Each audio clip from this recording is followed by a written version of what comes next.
Welcome to a very special episode of What We Watch When We Drink. Instead of the usual movie, TV, and booze talk, we're focusing on cocktails and music with our very special guest, author Andre Darlington. On April 21st, his latest cocktail and music book, Booze and Vinyl 2, which he co-wrote with his sister Tanaya Darlington, will hit the brick and mortar and virtual bookstore shelves. And if all that weren't enough, he's also launching a coast-to-coast book tour at the W Hotel in Philadelphia on the very same day.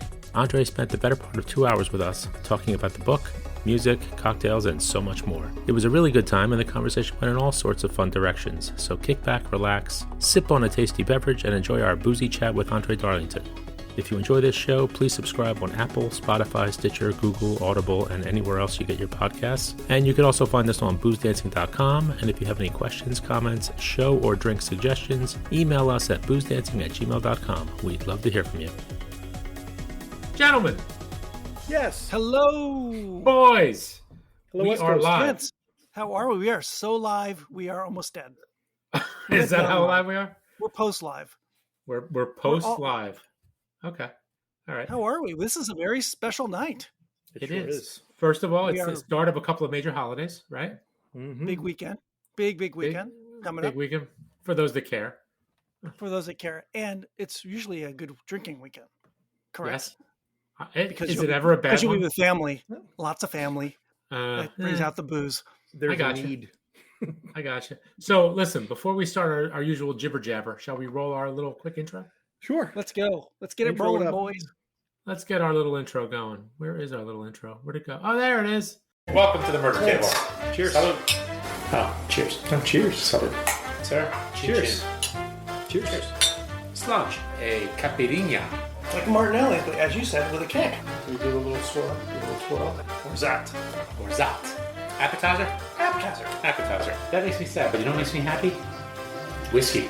Cacao. Cacao. Cacao. It's everything I thought would be and less smelly. Every time. We are back and What? It gets you every time? Does it get you? Where's it get you? Guess Where's it right get you? here, Right here. Right here? Right here? Do we have to dial 911? Reflex. We are live. Booze Dancing TV is live on. Where are we live? We're on live on YouTube. We're live on where else are Facebook, we? Facebook, Twitter, Twitter, and Twitter. Twitter, the Twitter. and we're pre Elon Musk Twitter, right? We're not. This is the pre Elon Musk Twitter. Not quite. Not We're quite there yet. almost there. And once he finds out about us, he's going to up his offer. He's going to jack that offer right up once he finds out. Maybe we're by on the there. end of this show, we could be on a whole different, Absolutely. thing, different portal. We are together again. We haven't been together in a live for a long time. Yeah. No, We're it's been a doing while. This is kind of a double header. We're doing two things. We're doing a live broadcast, and this will come out as a podcast in the not so distant future. Yes. Correct? Yes. Correct. Yes. All right. All right. Correct. So we doing good, guys. We're doing good with the pre-holiday talk and pre-holiday drinking. We're all ready for the weekend. We're all ready to yap about some cocktails. Sure. This is Sure. the pre-holiday drinking. Kind of is. It It is. is. Right. Not Because it's kind of Thursday. is. The holiday starts It tomorrow. is. Be definitive. Right. It's a nice lead-in. Tomorrow's Good Friday. I call this Good Thursday. There you go. Should be a holiday. And I had a lot of choices in here to find something to drink. So it worked out really well. So wait, let's not jump ahead here. So that's Booze and Vinyl 2. Yes. And our very special guest is Our very special guest tonight is Andre Darlington, and he was is a guest of the show before, and author and cocktail specialist and man about town and world traveler, and he's got a new book out, and we're going to be chatting with him tonight and talking cocktails and music, and maybe a little Excellent. TV too, just maybe a Yes. little bit of TV. We're going to Sounds roll this good. into a multiverse kind of event. And we'll roll this into the what we watch when we drink. Into the podcast. multiverse. The multiverse. you don't want an alternate reality me, is all I'm saying. We're so meta. We're beyond meta. We're post-meta. beyond. All right. Shall we roll the video and then we'll bring Let's in roll the Andre? video and bring it. All right, let's bring it. Let's do it.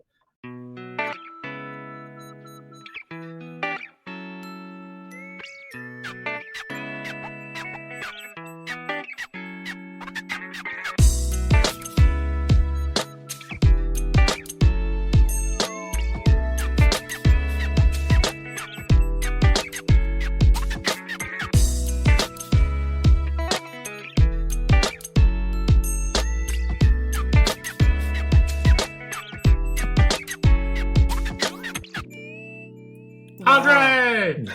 Andre Darlington is live with us tonight. Hey, Andre. I'm mesmerized by your wonderful video of photos I recognize. Yes. You know that last one with the Italian playing cards? Excuse me? The last photo that had Yes. I don't know what the drink was, but then I saw the Italian playing cards. I had to include that. I just had to. Yeah, absolutely. Takes me back. No, thank you guys for having me on. That was an amazing intro. You guys really are beyond meta. This is the multiverse. Multi-meta universe. Great. You're animating books. It's conceptual, guys. We are the kings of all media. Kings of all media. Howard Sherman has something to say about that. I've been told repeatedly that I'm still the beta testing. That I'm not out of beta yet. You're a little Andre, soft-boiled. Thank you for having me on. It feels like a very long time since we've been together. I guess it was over a year, right? I think the last time we were on was with Yeah Your Spirits. Right. Yeah. Okay, where we did some cocktails with Martin. That was like a winter ago, wasn't it? Feels was like it. Fall I think it was like The in the last spring. 2+ years is a blur. Yeah. It's a blur. Yeah. Well, you were still in Yeah. Philly at the time. Yeah. Well, I'm thrilled to be back on chatting with you guys. I'm glad to see that everything is well. Everyone looks healthy. We're all alive. We're all under alive. our, Thank We're going to God. be better under soon. our noir. Sorry, apologize for my noir lighting here. Oh, yeah, we're the kings of bad lighting, so that's no problem. I fit right in. I come with my own spotlight. So before we get to the book, what have you been doing since we talked to you last? I mean, just working on the book or moving? I've been working my butt off, I guess. Yeah. So Booze and Vinyl is coming out next week, along with the game. But in addition to that, I have 2 other books coming out this year, so I'm having a crazy Holy year. moly.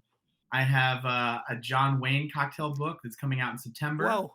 And then I have a book called Bar Menu, which is kind of a global booze food book, kind of a follow-up to Booze Cruise.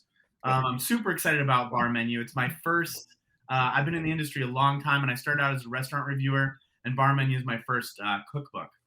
Wow. So I'm super excited about that. But obviously, I've been, buried in developing a tour for Booze and Vinyl, which has been pretty funny because, last time I talked to you guys, we were in the middle of a pandemic, and I was, about to go out basically on tour for Booze Cruise, and then everything shut down, and I just never really made it. I made it to Pittsburgh. I did a little thing in Philly. I did a little thing in New York, maybe a little DC, and then a little bit in the Midwest, and then it was over. So and Dallas. Did you just do a lot of Zoom stuff kind of thing?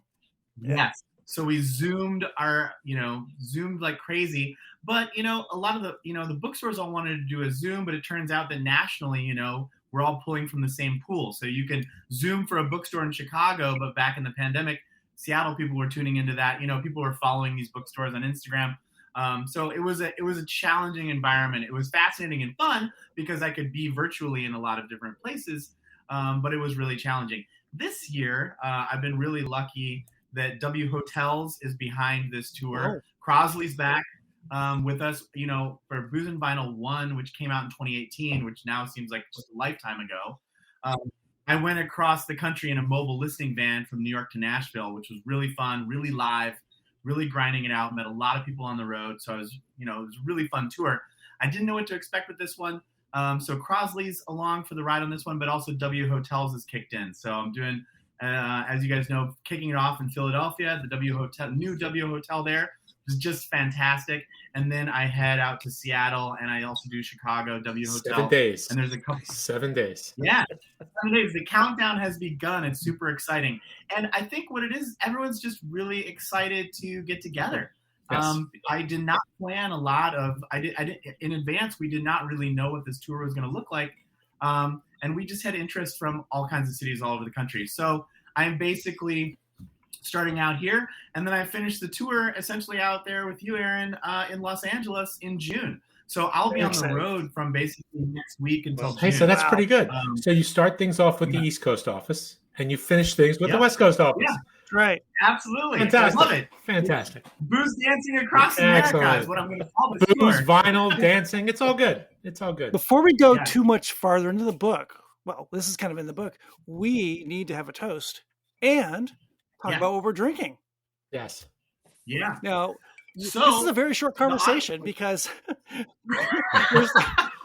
we talked before we went on live tonight, talking about what we were drinking, and oddly enough, we only have 2 drinks mentioned from the book. So, Andre, why don't you talk about what you're drinking, and then we'll go to Yes, Mike. we did not coordinate this in advance, so there's got to be some special draw to this cocktail. I think that we're all maybe pun guys. So Well, I like I like the band. So I chose the Oaxacan in Your Footsteps. I did put a couple fun puns in the book. This is for the Police, a fantastic album, of course, Synchronicity. This was, one that was kind of on the cutting room floor for Booze and Vinyl 1. Made it in this time. This is a trick. Oaxacan is used as a pun in a few drinks. I, at one time back in the day, had a great cocktail called the Oaxacan the Clouds. And this one is Oaxacan in Your Footsteps, which is, of course, named after one of the songs on the album, or, the lyrics to the song. The drink is really simple. It's a heavy hitter. It's basically 1.5 ounces of rum. I call for Mount Gay in the book. You can use Pussers. You can use whatever you want. I'm just calling Mount Gay because, Appleton is great. I'm just calling some, a rum that doesn't have its identity is like as a fantastic cocktail rum as a backbone to a drink. And then 1 ounce of Amaro, which you can use whatever you want. A lot of cocktailers would go with Averna on this. But, you can do anything from Fernet to Jägermeister if you really wanted to, and it would work. And then a 1/2 ounce of mezcal. So we've got Amaro, rum, and mezcal. It's a little bit of a weirdo. It's a lot of flavor. It's got a lot of, spice on the nose and a good finish. If you put it on a large rock, it's going to keep changing flavors because each of the ingredients in there is a kind of a fascinator. So you've got the rum and the mezcal and the Amaro working together. So it's a lot, but I think it's a fun drink. Now, oddly enough, Angelo and I made the same drink. yes, Because we are idiots of lack of choice. Creatures of habit.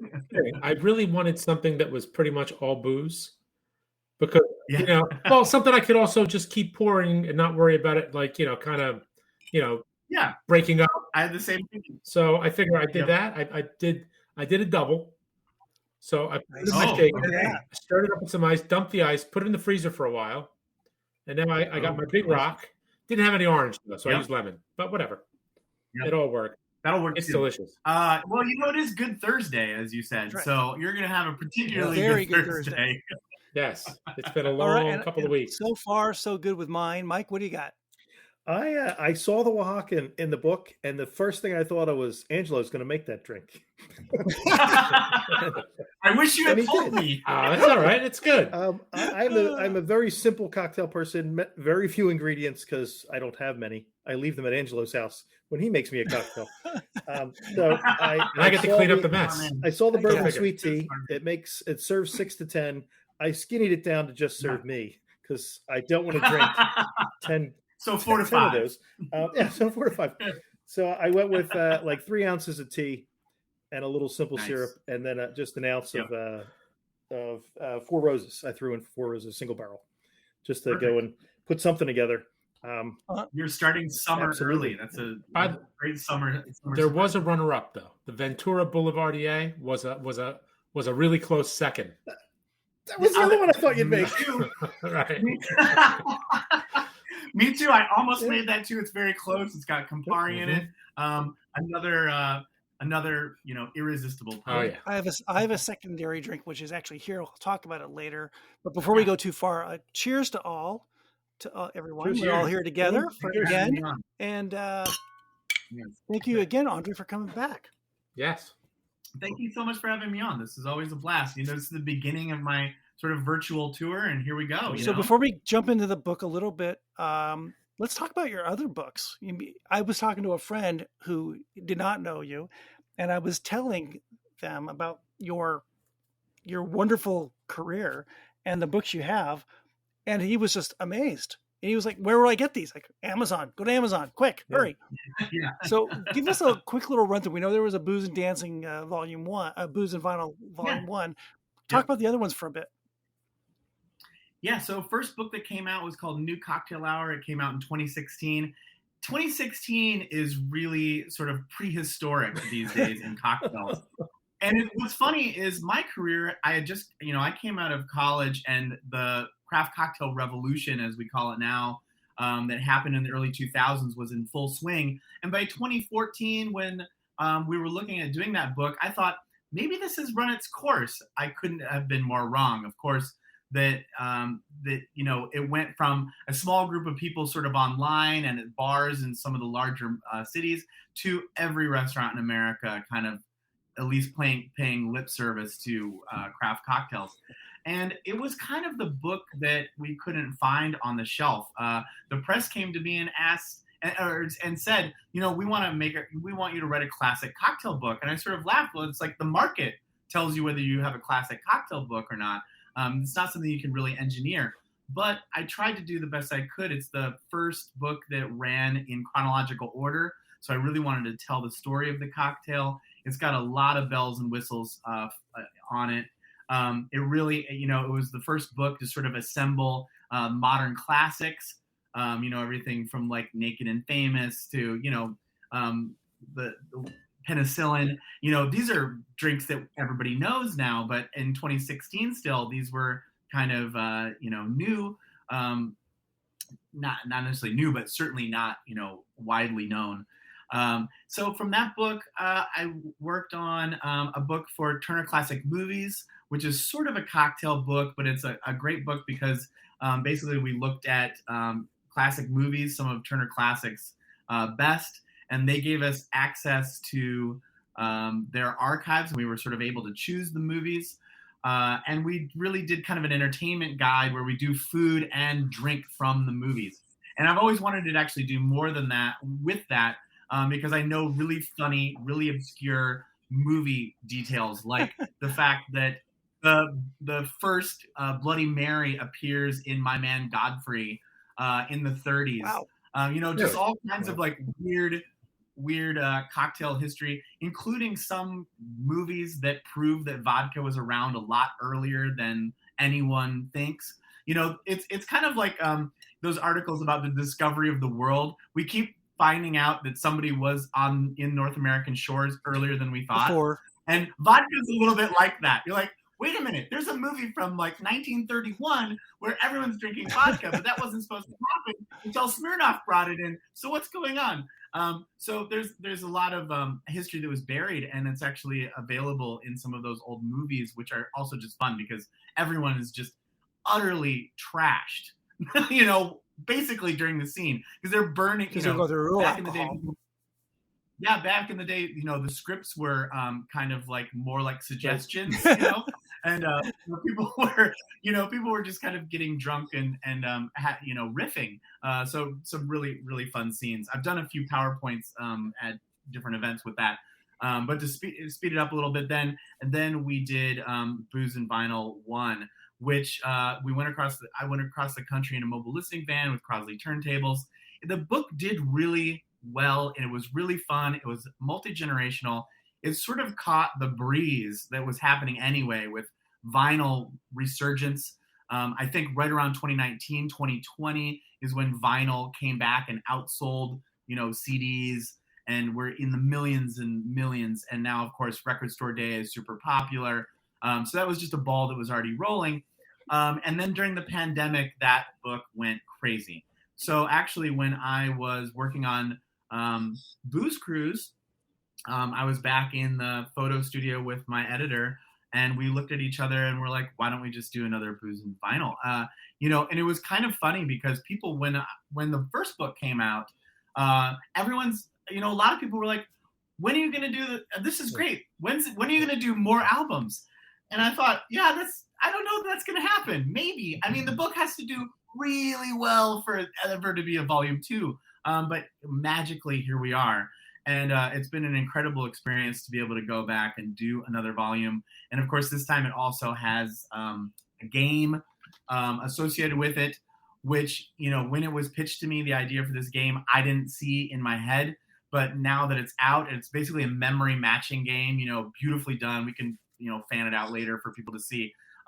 Just really, really fun. It also has its own cocktail, ingredient guide in it. So it's a full, basically mini cocktail book of drinks that are both in both volumes. So it's super fun.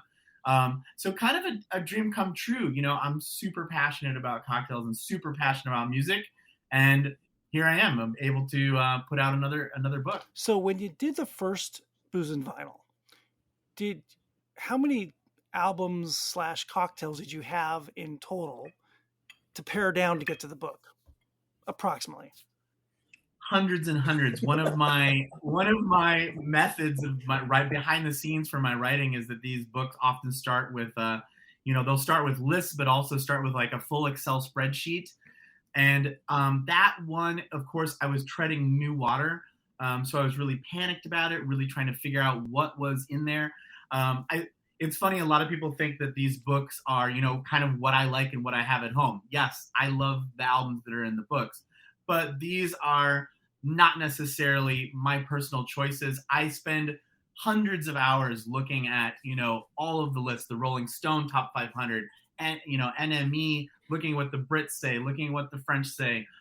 Also, I always have in mind that the cradle of vinyl, you could end up with a lot of white guys in the 70s, right? And so you really have to be careful to...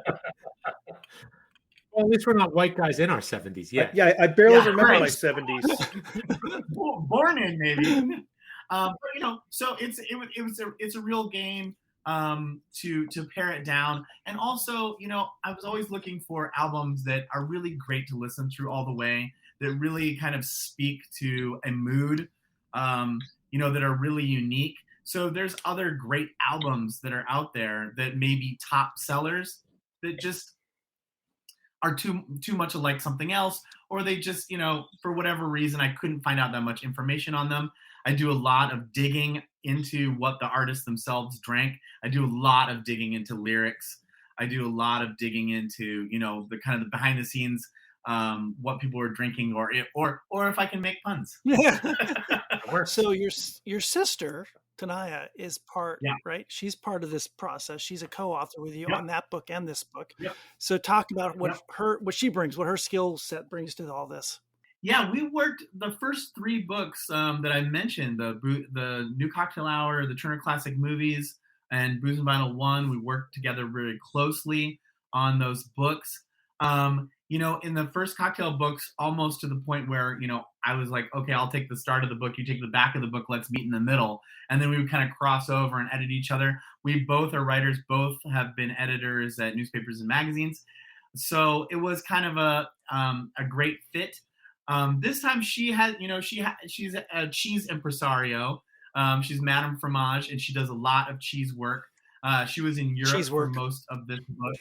Cheese work, yeah. There's just a lot of work and heavy lifting for the books. So we share that. She is going to be at the event in Philadelphia, the big kickoff. And then so Angela will be there for that, and Mike, hopefully. And then she's back to Europe. So most of the rest of the tour, I'm on my own. Has she moved to Europe officially, or just going back and forth? Not moved. She teaches creative writing at St. Joseph's, so she is gone for the summer again, and then back. She was been on sabbatical. Oh, okay. So back to Philadelphia. But she also leads these cheese tours. So we both have this sort of like life in food and bev. But I'm much more the bev. You do the food too, though. Your books are pretty well represented in terms of food and drink, because if you don't eat, you're going to be on the floor. So yeah, I really had a good time adding food. Booze and Vinyl, this new volume has probably 6 or 7. Some light snacks down to more fun stuff in the book. So I do love doing the food. Hey, here's one question for you. Matt? Go ahead, Ange. In terms of the number of albums and all that, do you work with your publisher for that, or is it like something manageable that you and Tanaya kind of settle on? Like we can do 60 albums and 120 cocktails. We worked it out with the publisher. That was kind of the length that they wanted to do. There has to be a number, and I think in the first book it did float around a little bit, and it just worked out to be 70, which of course especially in the first volume, was a lot of pain behind the scenes of cutting albums that were thankfully, there's so many hits in volume 2, and it just speaks to like what only being able to choose 70 volumes does to a book. But yeah, 70 albums and 140 cocktails, which is a lot for a cocktail book. Most of the cocktail books on the market are under 100 for sure, in the 75 range. So it's about double that.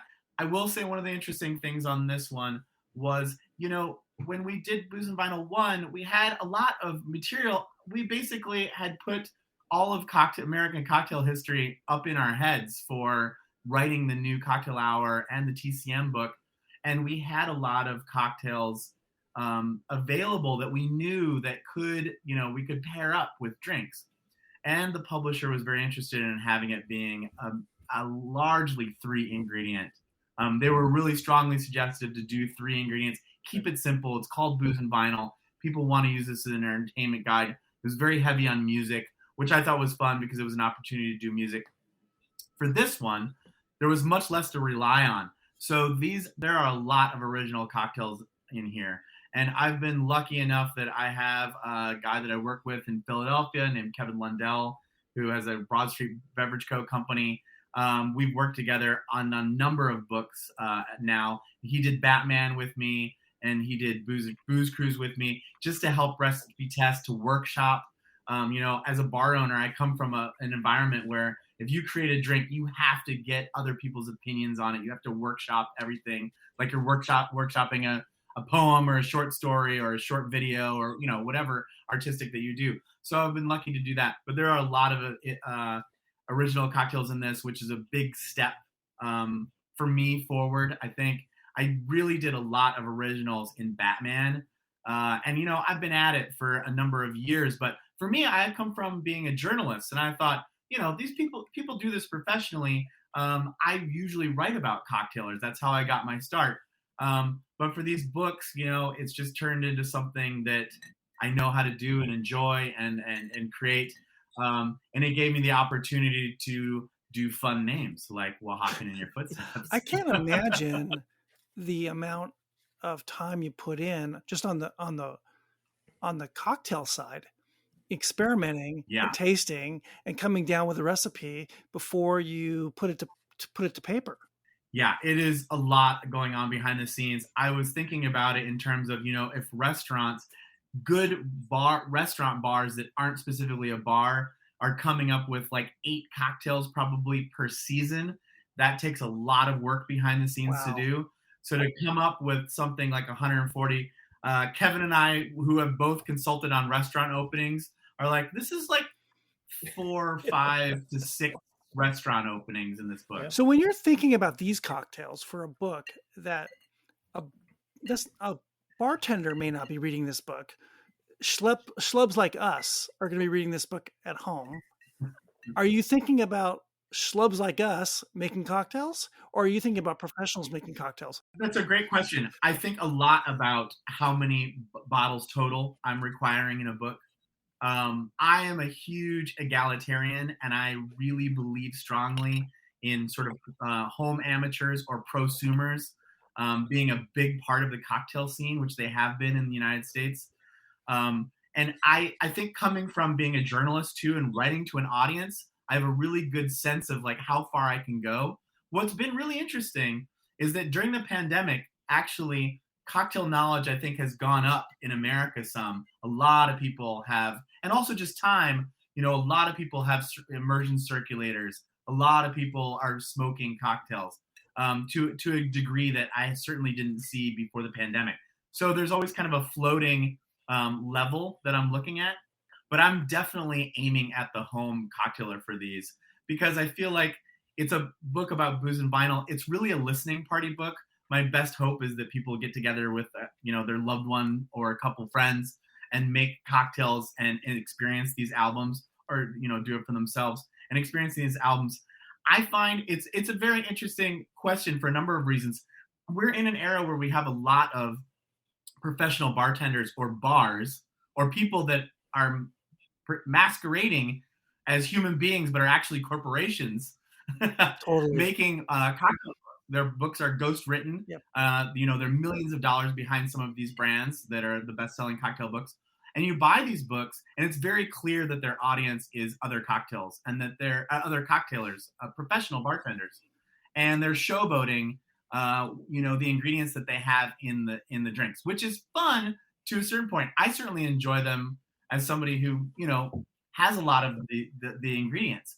But the average person picks one of those books off the shelf, and they're more of like conceptual art or like a coffee table book, right? That you're not going to make a lot of. So I really do want people to make the cocktails in here. And it always wounds me when people are like, your books are so expensive to produce, which is true, but it is cheaper than going to a bar Right. these days.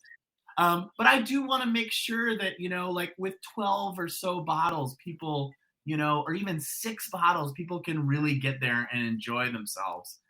So I do put a lot of work into culling, ingredients. Often I'll want to put an ingredient in a drink because it's just speaking to that album, and it's like it's just another bottle I'm asking people to work on. So I always make sure that every bottle that I ask for, probably in the 4 or 5 drinks range. So if you get that bottle, you'll be able to do other stuff with it. I like that. You point out that the versatility of Jaeger. That a lot of people wind up and you have a bottle of Southern Comfort in your house and a bottle of Jägermeister, and you may not remember why you have those bottles. And in your book, there's plenty of uses for them now. Oh. Where before it was like, well, I don't want to drink them straight. I'm not, sneaking this bottle out of my parents' cabinet anymore. I'm a professional. And I thought it was really interesting that you're able to go and say, well, it's actually an Amaro. You can actually use that. Keep substituting that in. And it keeps it to that 10 bottles in your house. You might actually have that bottle and not really have used it because you didn't know what to do. And now this is an approachable book to tell you this is what you do. Yeah, and it's fun. SoCo was. I'm glad you brought that up. Southern Comfort was actually, we've all had it. We mostly had it when we were younger. It's sort of verboten in real cocktail world, but yet it's absolutely delicious if you use it correctly, which is to add sugar to a drink. And of course, Janis Joplin was basically died with the bottle of it in her hand. She loved it, and a lot of those '60s artists drank SoCo. And it was really fun to revisit. And I really actually enjoyed some of those SoCo drinks in the book are some of my favorite. We had a blast. We were like, Southern Comfort is delicious. That's why we all drank it as children. Well, it's funny because we just reviewed it a little while ago. And I haven't had it. Yeah. When's the last time I had it? Like 30 years ago? 35 years ago? Yeah. Yeah, probably 30 years ago. I didn't realize that it's really not very strong. No, really. It's a liqueur, basically. Yeah. Well, it's more like a rock and rye, but like a really watered down rock and rye. So, and it wasn't bad. I mean, it wasn't the greatest thing in the world, but again, like you said, as a base for another drink, it would be really good. And after we reviewed it, I found a bottle of it in the back of my liquor cabinet. There you go. I didn't even know I had it. I got one. Didn't even know I had it. The other side of that is that during this whole pandemic, the last 2 years, people have been home, not going to bars, and becoming home bartenders, and upping their games. We've seen it, and either bringing home cocktails from bars, but going the next step and trying to create those drinks that they like, and doing Zoom tastings and doing Zoom bar classes, and really trying to be better cocktail makers at home. And these kinds of books, I think, really help out. Yeah, I always feel like a proselytizer. I feel like it's, my background as a journalist. I love to get people involved in cocktails. I also love to get them involved in music and in vinyl. And it's surprising, I think I'm just of the generation as you guys are too, where we just take this music for granted, really. It's not, we may not have listened to it, but seeing the cover is not a surprise. We know it. But it's shocking how many people say, I never would have listened to that album. I've never heard of that album. And I love, I love that too, to introduce people to different genres. And I felt like while I was writing the book, I was falling in love with albums too that I had either missed or hadn't really listened to or really hadn't put in context, and like I have some genres I'm just not a huge fan. I'm just not going to put it on for myself. But man, is it fun to kind of do a deep dive and really appreciate how fun they are. And booze is the same. And I think we went through this very high-toned cocktail era where you couldn't drink vodka. All the things you drank when you were young were not cool. And things have really turned around. People are having fun again. It's okay to have fun. It's okay to have Jägermeister in the house, realize it's an Amaro, and use it as a dab on top of whiskey. It's going to taste really good. And there's no reason why Fernet should be hip and Jägermeister is not okay, even though they're very great. They're both great products, and they both do different things. So the variety is just fun, allowing people to play with these, I think of them as just tools, and music is these mood tools, and the bottles are these really specific just ingredients like a pepper or a tomato, that you're putting into these drinks.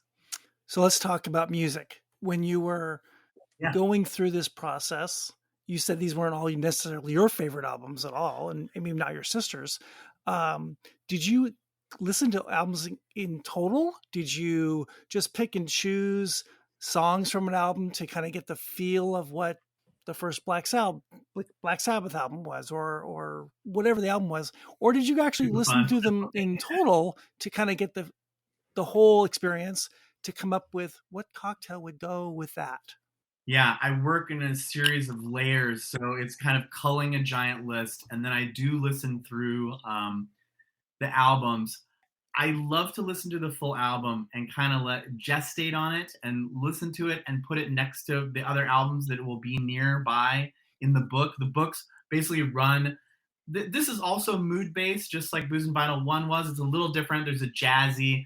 I think we had Seduce in the last book. This one's more just like a relaxed. And so the moods are a little bit different, but kind of the same breakdown, just because we wanted to give people something for their mind to like change. Now you're in a new chapter. Here's kind of a different approach. But definitely listening to the full albums. I'm always looking for albums that really do transport you and don't necessarily have some album breakers. And it's funny. One good example is we all chose this Oaxacan in Your Footsteps for Police's Synchronicity, which has the song Mother on it, which just makes you want to skip the song. Right. It's not the greatest song. Not the greatest song. It's one of the big exceptions in both books where it's such a great album. It's such a landmark album that it goes in anyway, even though you're probably, if you're sitting on the carpet enjoying this drink, you're probably going to get up and maybe skip that song. So I'm always looking for albums that, are really listenable. You really gets you in there without kind of these jarring things going on. But of course, Police Synchronicity, the album is kind of about jarring. They were one of the first people to put all these different wild beats in, and there's just a lot going on. So I think the person who loves that album also loves the song Mother, even though for the rest of us, it might be a little difficult. How did your sister and you work on this? Are you guys talking about music and then you're just sharing on Spotify? How did that work? Yeah, we sort of just have a document that we share and we kind of go back and forth with it. She'll take part of a section. There's just a lot going on in here. So there's a lot of the backbone to figuring out what's going to be in the book to all the way to the mood. At this point, we're thinking about like garnishes and sort of the whole page, just because we've been doing it long enough to sort of, we know that the next step after handing in the manuscript is the photographer says, okay, so what are the photos from the book?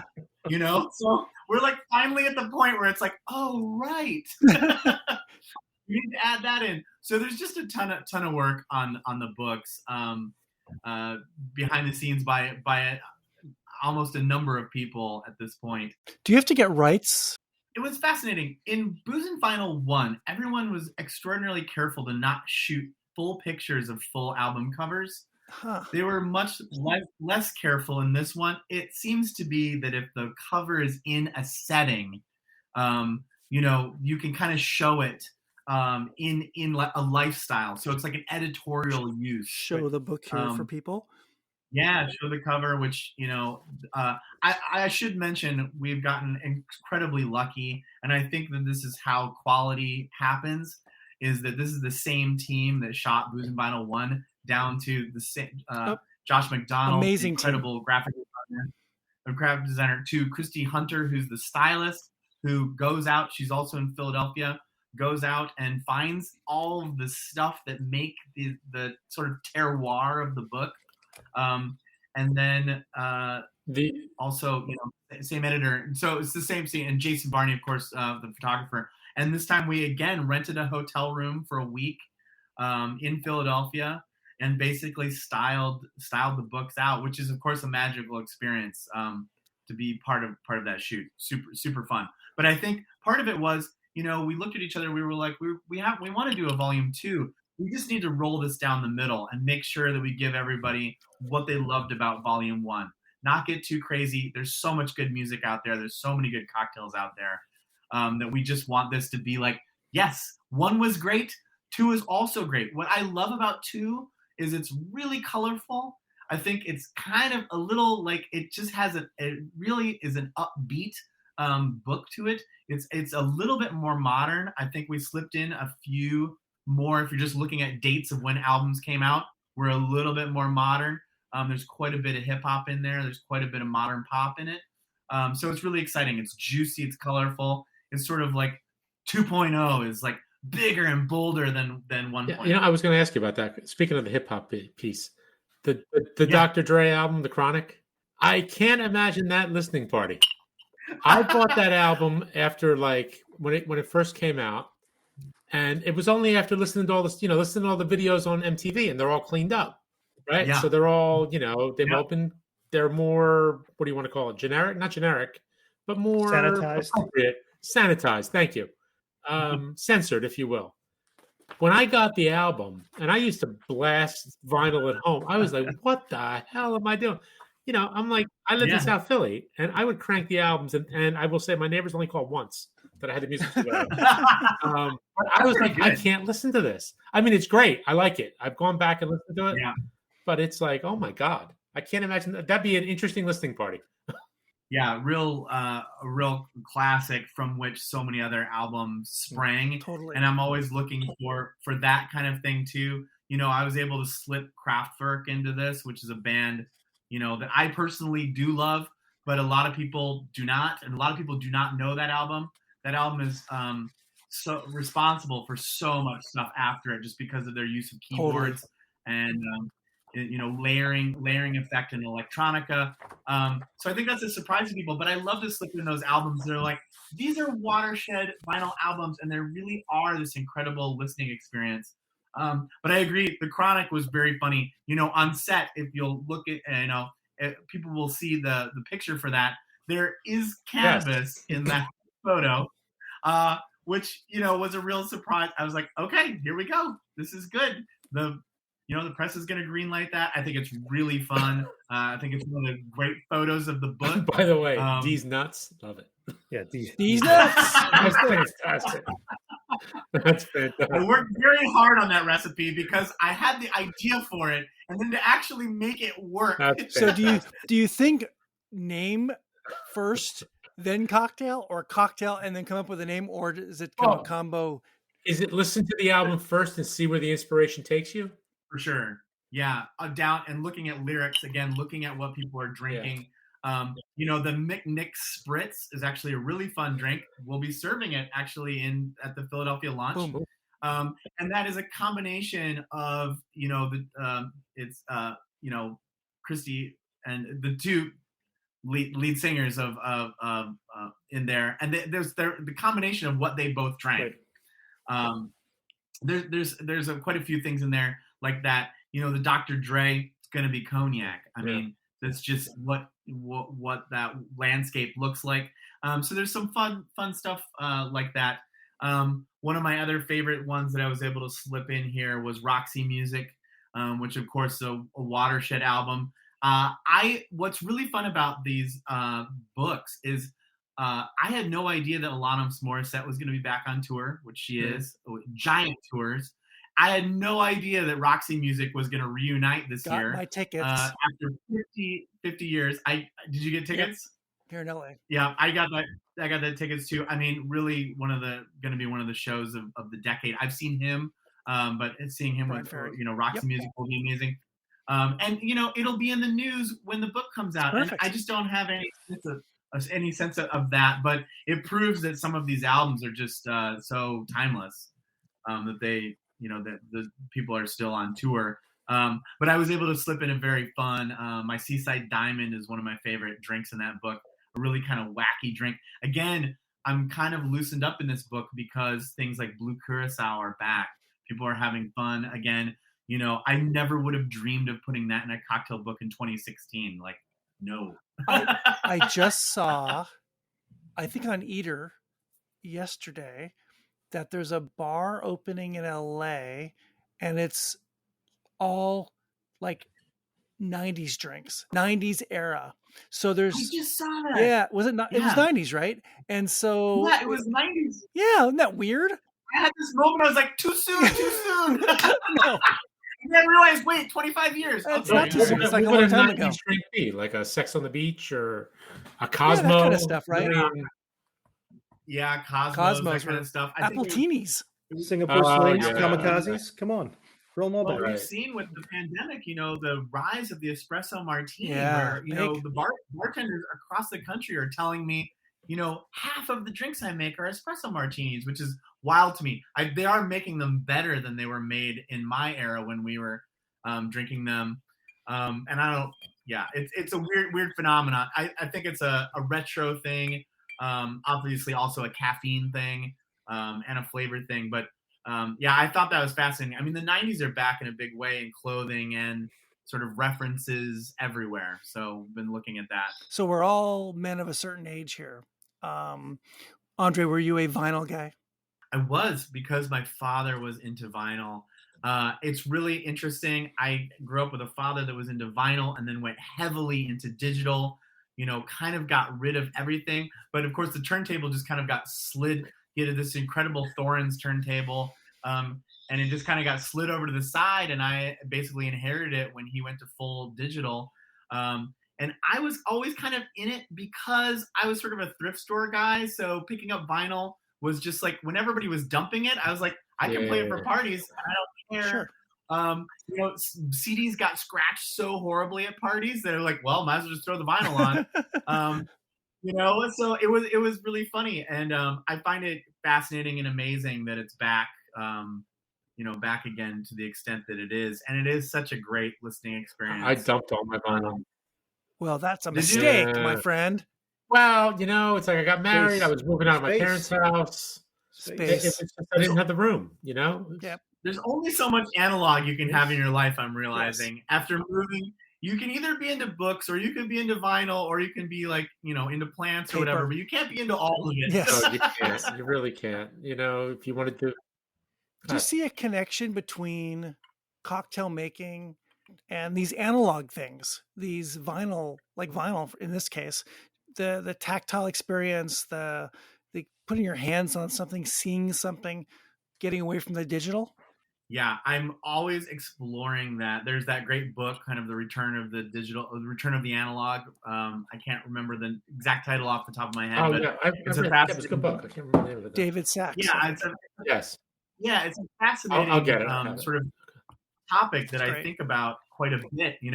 I remember, I think for so many people, they would get this vinyl, and it's not just the vinyl, right? You get the vinyl, and then the cover art would sort of drop out when you open it up, and you're sort of engaged in this world of the of the artist and what they wanted you to see in terms of art, and everything. But also, I think that people are just looking for these great experiences, and I think cocktails and having cocktails was, it is sort of almost the exact same experience, in that instead of huddling around a record player, you're kind of huddling around a bar, but it's for slowing down. You're paying attention to what's in the drink. You're having, it's kind of life with the hisses and pops, which is the same that you're interested in the vinyl. And, it is funny, being, such a digital baby, I'll be cooking, and it's invariably when I've just decided to like marinate chicken and rub it with my bare hands that the A side's over, right? Yep. So I do understand why digital is so convenient, but it also is so it's so lonely.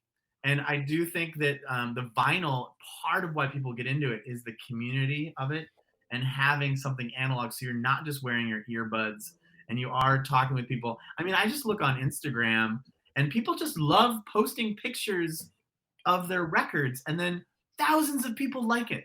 That's right. You know, and it's like, what is that? What, it's almost like, you know, you could post a picture of the food you just had, but it's like, it's something coming out of the screen. They really love and fetishize these albums as full works of art. And well, thank goodness you're putting a book out, a physical book. You're not putting out a digital thing for Kindle. You're putting out a physical book about physical things. I was just thinking about the other day that it is, I really am a person of the book, you know, and I'm kind of the generation where I love books.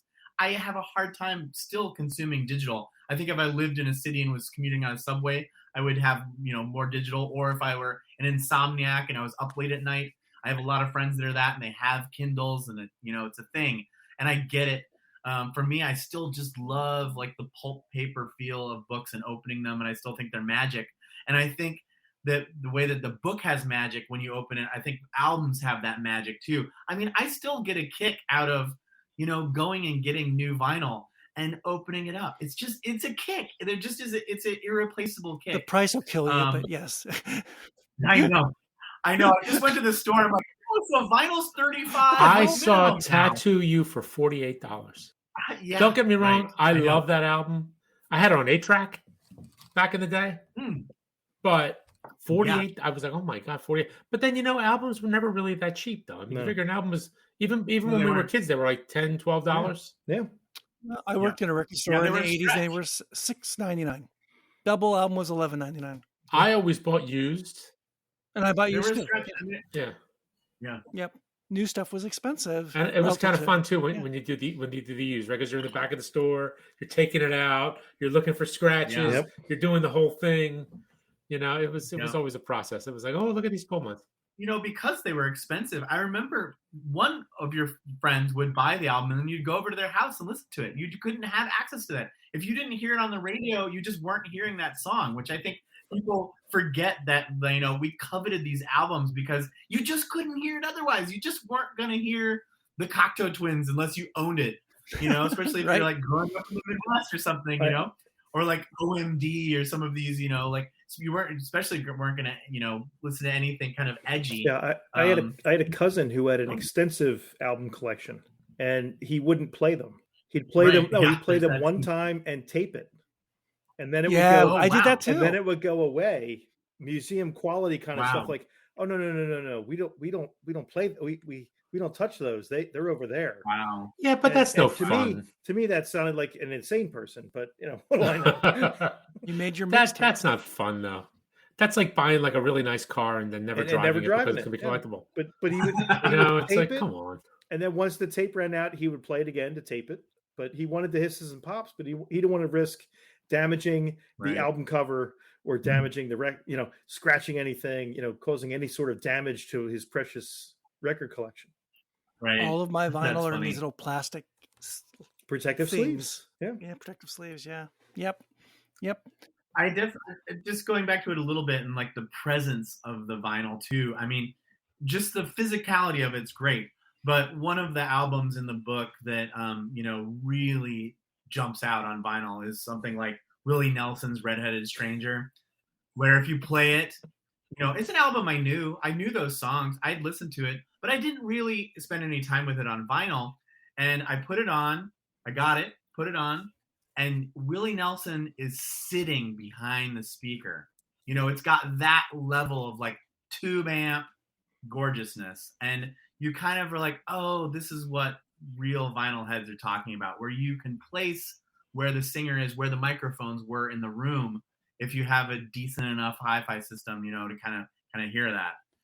So there's some there's just some magic on there. The Ray Charles album is incredible on vinyl too. Vinyl is such a package, and the experience of holding the vinyl, putting it on the turntable, getting the needle onto it, and then sitting back with the liner notes, the album jacket, and immersing yourself, right? And if you have something like a cocktail next to you, it's even better. And right, but then you might scratch the record though if you get drunk. Yeah, You might once you get it on there. That's what Yeah. That's the accidents beauty of happen. digital, right? You can't insure the record. You can insure your phone.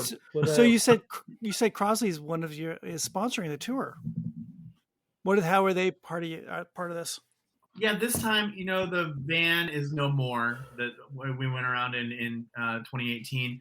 This time they're doing turntable giveaways at all the events. That's awesome. I do find them fun. I know a lot of audio heads fault Crosley, for, their entry level turntables. I'm a huge egalitarian. I feel like people need to start somewhere. It's funny, when I was on the tour in the van, I would get these sort of grandparents coming in and looking at those Crosleys, and they would say, I listened to Elvis on a little suitcase thing that I would slide out from under my bed. Yep. It didn't sound any better than that. Yeah. And I was like, that's really fascinating and really historic and really awesome. And I credit Crosley, I think they sell millions of turntables a year. And one of the things I hear often is, I love vinyl. It's so expensive. How do I get into it? If I want to have 3 different pieces of things, I'm at $350, $400, $500 really quickly. And I say, you can go get a Crosley, at Target. Audio Technica makes some low-end ones. Even Sony's now kind of figuring out that there's a market down there. Because if you're in high school or college, where you're really wanting to get into this, you don't have any money. So it's been really fun working with them. I do think that Crosley turntables are super cute and approachable. And a lot of the old 650s and 60s guitar jangly stuff sounds really good on them. Oh, yeah. I mean, the Stones sound great on I won't say Crosley's crappy, but they sound great on an old, not that great turntable, Well, I think you're right. They have helped make this explosion happen amongst anyone under 30. And they have made it accessible and approachable because you can't just jump in and, unless you're a baby boomer and you're going to spend $1,000 on a whole sound system or the beginnings of a sound system. $1,000. Beginnings of a sound system. Yeah. Right. I mean, I always feel like, my thing is like, I hope that, the package is like, get 3 bottles, get 3 or 4 albums, get an inexpensive turntable, and you can begin your journey, and if you like it, great. You can explore what you like. And it's just a way to get out of those headphones, and get out of that the cold world that, that we all know and love, but it's still just a thing, get onto it, sit on the floor and listen to something. So that's my hope, you mentioned sitting on the floor. You have Dolly Parton in your book. Yeah. And, my youngest sister, when she was probably like 8 years old, for some reason, fell in love with Dolly Parton, and she had a Ladybug record player. Oh, nice. So you pull the Ladybug top off and you play there. And she played that so often, I would like to kill her and maybe Dolly Parton at that point in time because she just wouldn't stop. It was like a Rain Man kind of thing. I love that though, right? But that was, your first experience for her. She that was the greatest thing in the world for her. It was her own thing. Yep. She could sit on the floor and play it. It was spectacular. Speaking of sisters, did you and Tanaya fight over choices? No, not for this one because not for this really one. Trying to make the whole rest of her life, sure, but not this one. Yeah, exactly. Yeah, everything else. In case you're listening, Mom, we did not fight on this one. No, this one is much more like we know what we had to do and what we had to put in there to make each chapter kind of like ring, well, and have something for everyone. We really wanted to have multiple points of entry into this. If you're a vodka drinking Britney Spears fan, we got you. If you wanna listen to the Pet Shop Boys, we got you. You want to listen to hip hop, you can. We just want we wanted a lot going on in the book. And it's much easier. That was much easier on volume 2 because we kind of had the formula in a way of what was going to go in. Hey, you know what? I was flipping through the book. And I'm looking at this one picture just really stood out at me for Air Moon Safari. Now, I don't know who Air is. I don't know Moon Safari. This I'm not familiar with at all. But the Gin Sonic, I just love the way this thing is photographed. It really looks awesome. Page 128 in the book, I believe. Let me check. And the Gin Sonic is one of those. Sounds awesome. awesome. Picture. It's one of those easy as dirt Right. drinks that you just don't think Three- of, but it's three so ingredients. it's easy as dirt. Three ingredients.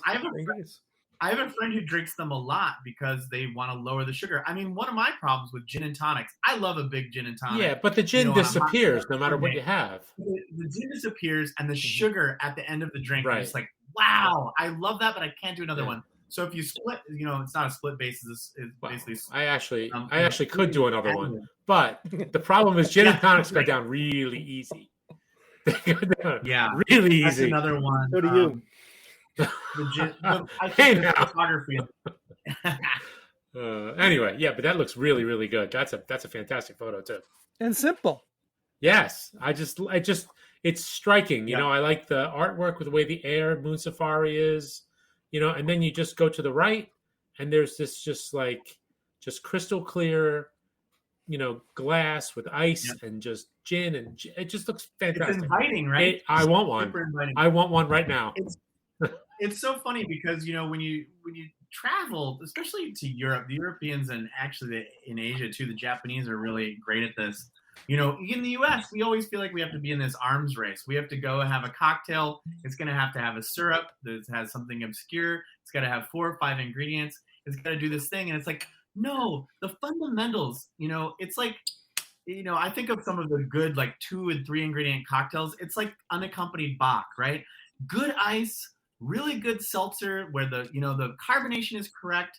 Everything's the right temperature, the right glass. You can create a great experience very simply. I mean, in the U.S., we get this at steakhouses, right? You go into a steakhouse or, some kind of classic, or in Philly, you go into an Italian restaurant and you are getting this martini and it's really simple, but they're doing it so well. And we forget that there's a lot in that. Just sit down and get a good gin, split the tonic with the soda, and it's going to be, and put a good garnish on it, and it's going to be great. We don't have to always be drinking something so crazy and garnished. I think part of that too is a lot of the cocktails places are made to sell you one cocktail. Where you go to a restaurant, they're made to sell you drinks for the length of your meal.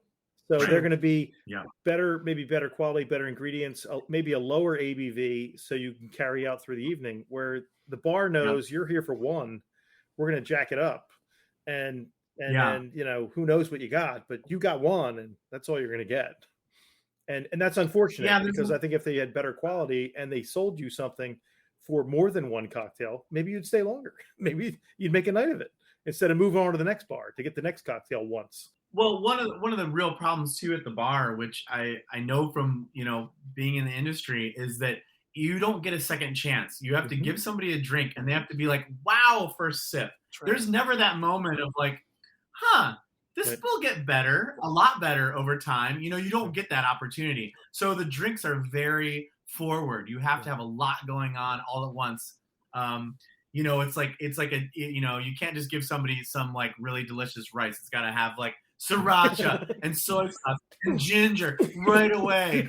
Yeah, right away. Because otherwise they're going to hand it back to you across the bar, and be like, So there's not a lot of room for subtlety, which I get a lot more opportunity to make a lot more subtle drinks in these books than I would in a bar. Speaking of drinks, I had made a second drink. I made the Moonlight cocktail, which is basically an aviation-based drink, right? Yeah. I'll let you talk about it, Andre. It smells so great. What page is it on? 147. I'm looking for it. 147. Thank you. Howlin' Wolf. I don't know what I was doing for most of my childhood. Apparently, it was not listening to music. Howlin' Wolf. And through the beauty of YouTube, you can actually see these live performers perform stuff. Yeah. So I had no idea who this guy was. Oh, not at all. Amazing. And I listened to him perform 3 songs, not just one, because I'm like, I got to get another one. I got to get another one. Yeah. Unbelievable. The guy's unbelievable. Just phenomenal. I mean, actually, this was an interesting one. I had a lot of back and forth in my own brain, I guess, of who to use for blues. I spent some time in Chicago and familiar with blues, kind of, but as you guys know, blues is one of those roads that people can go down forever and argue about. And Howling Wolf just really has this kind of insane presence, and it's incredible presence. The man's on enormous. vinyl. It's not a presence. The man's He fills enormous, the and his stage. voice, Yeah. his voice comes across as enormous.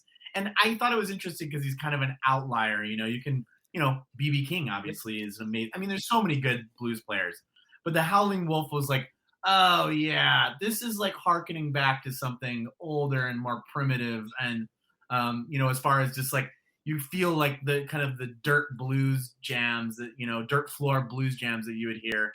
He came up from the South up to Chicago. Memphis, yeah.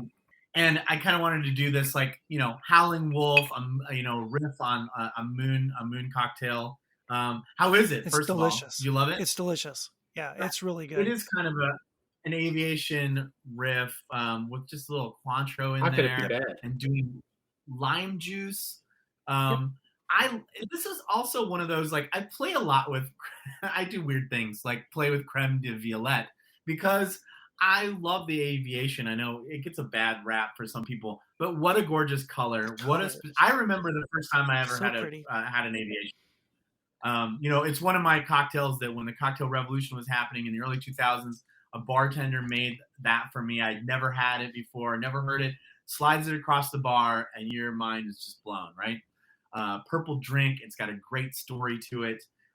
It's kind of what the whole craft revolution was about, was bringing back awesome drinks and awesome ingredients like that. So I do play with creme de violette a fair amount. And so just switching it up to lime juice, making it a little more bluesy, I guess, was the hope. And what's interesting is you could have easily gone with a guy, Howling Wolf, and the size of the man, and gone with some kind of heavy, smoky, bourbony drink. And instead, you went and said, you know what? I'm going to put a spin on this. I'm going to get a well-crafted cocktail instead of just some, brimstone. I'm going to give you something that's a brisket. And you crafted two cocktails in there that kind of take on the whole Chicago-esque, where he went and really became famous. I mean, the guy, this album's from 59. He was 49 years old then. He wasn't like a young guy making out. Like, this guy had really paid his dues before he hit the big time. And, you get the South Side, and it becomes one of those, like, it's a speakeasy kind of thing. This is like an Al Capone. This is, it's interesting that you juxtapose those cocktails with that voice when you could have easily, like, gone and hit low-hanging fruit and been like, yeah, this is going to be easy. I'm just going to get something. I'm going to put an Isla Scotch out there because, he's a peat bog. He sounds like a peat bog. Do another Tom Waits. Yeah, exactly. Yeah. He's got like 100 yards of gravel in his voice. So I'm just going with that. You're hitting all my spots right now. You just mentioned Isla. You just mentioned Tom Waits. I'm like, okay. I love that Southside cocktail. It's one of my favorite. I think people forget about it. It pops up on bar menus, but it's just this like fantastic. We all know the mojito or some of the other mint heavy drinks, juleps and whatnot. And the Southside is sort of this like minty fresh thing. And I did kind of honestly, I spent some good time in down and out Chicago blues bars, and I did kind of put myself in there like, what are people actually drinking in these bars? And, of course, it's all over the place. Lots of, cognac and whiskeys and, whatever people are normally drinking in bars. But you do get this sort of like elegance to it. And he's so gruff, but he really does pull off this kind of ethereal elegance. And then the howling at the moon drink. And also was just kind of weird.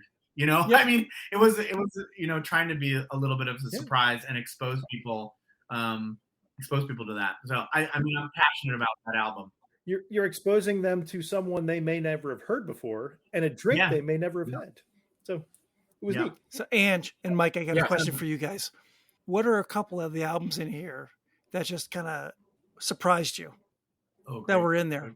Kraftwerk was one that I was like, oh my God, I can't believe the Kraftwerk's in a cocktail book. I was stunned. I have a few other ones, but that was a big one. How about you guys? Well, my musical knowledge is very scant, so the fact that 68 of the album surprised me. What amazed me is that one Billy Joel album that you picked was the one album that my oldest brother Sonny brought home. Really? And listened to this. Like, he went off to college at a young age, got first money making, bought an album, played this stuff out there, and he played The Stranger like you could never possibly ever hear The Stranger again. And I'm like, this is what I know. I know this one. You know an You have a album. Dolly, I've heard these. you have a Dolly house and a Billy Joel house. But it was really funny to go through the albums and be like, nope.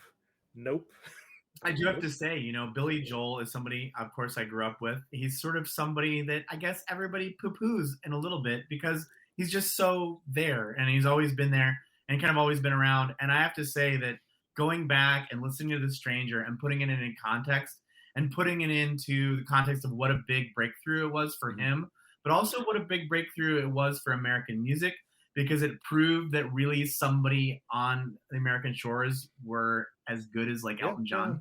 I mean, it's a phenomenal. The lyrics are phenomenal. And they tour together. And That's right. I know. I went to that tour, and he is quite the showman. He's tremendous. I actually fell back in love with that album big time on vinyl. It's funny to say, but I mean, going back to Billy Joel though, I mean everything from you know what ruined him? He got the girl. And that ruined it. It sort of changed his story. Right. Because before Christy Brinkley, it was, the Nylon Curtain. After Christy Brinkley, it's Uptown Girl. And I know because I went to that tour. Yeah. So that was like my second big concert that I ever went to. It rounded the edges. That's so funny. I love that song. I love Uptown Girl as a song. But it was a great show, but it was just, it's not the same as Stranger. Don't get mad because he fell in love. No. What I'm saying is, what they've always said about music, that, the songwriting, it's pain. You need pain. You need frustration. You need all that stuff to write a good song. Right. You can hear how much work that album was. I mean, at a certain point, very few people can probably sustain that level of like high quality songs. I mean, the Beatles, there were 4 of them, right? So they could keep going. But, I'm always like hats off to people like Elton John, who does have a collaborator, but still just like unbelievable output of amazing, songs. And I think Billy Joel had a streak there. Absolutely. But people forget this, like, after 4 albums, it's like, wow, do you have the energy? You're by the time he was famous, you're in your late 30s, you're not 26 anymore. I don't know. It's an interesting run, but I love that album. It has so many good stories. It's a really, really good album. It. That one's fun. And do you have any in there that just kind of surprised you? Just from the theme of the book, which is like a listening party. Again, the Dr. Dre, The Chronic could be a tough one. Yeah. It's a house party. You don't know how people party these days, Ange. I don't go to parties. I'm stuck in the house. It's but when you really start to listen to it, it's tough. There's a lot of angst.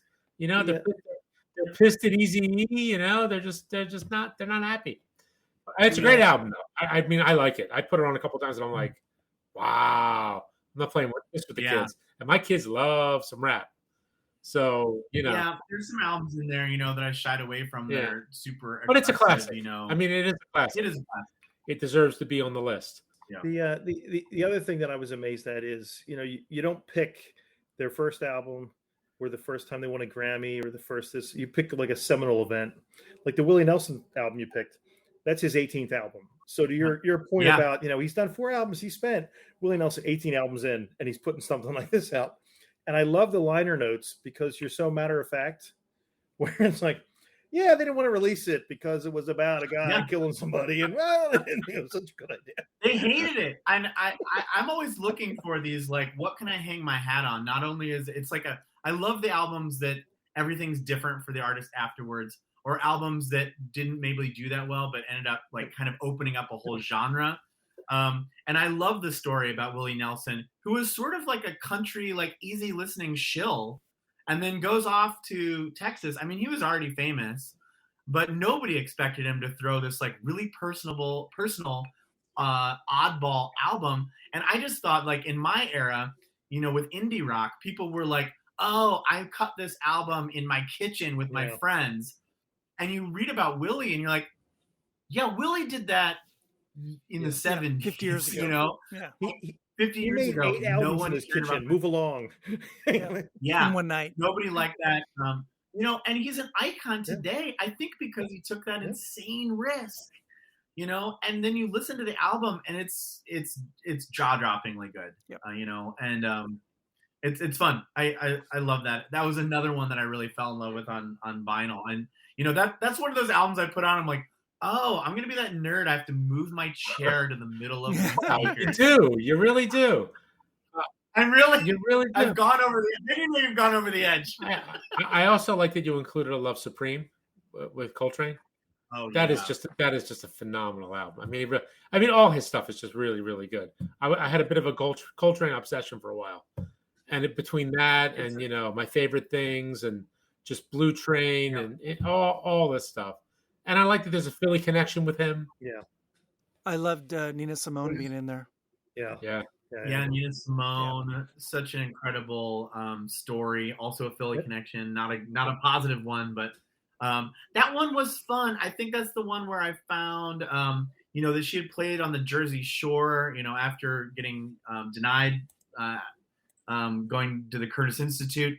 I dug quite a bit out of that bar that she was at. There's some of these bars you just wish they were still there, right? And it actually survived, I think, up into the 80s.